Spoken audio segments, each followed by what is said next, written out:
think 100 years ago would not have been recognizable because of how much power has shifted toward the White House and away from the legislative branch.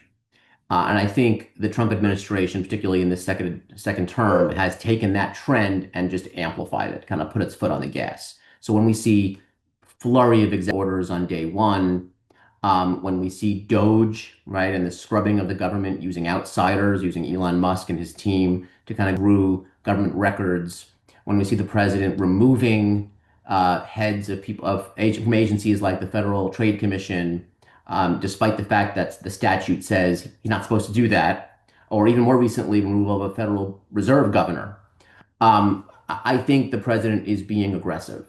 Now, I also think that his opponents are undercutting themselves by trying to um, challenge in court pretty much everything. Because I think if there's dozens of cases, but only a few that are really meaningful, I think you're really sort of watering down the power of going to court. So, for example, I think the trying to go to court in D.C. to stop the National Guard deployment, I think it's pointless. I think the effort to stop the Guard in California was pointless. It was a loser to begin with.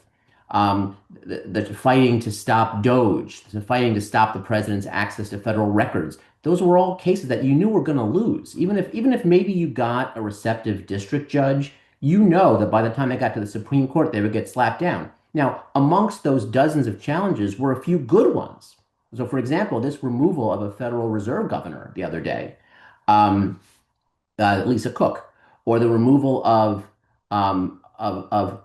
executive officers from independent agencies like the Federal Trade Commission, where Congress says they have a set term, and the president comes in and says, "Nah, you know what? I want my own person in there." That's a legitimate fight. So I think those fights are worth having, and I think they'll make their way to the Supreme Court, and those are legitimate cases.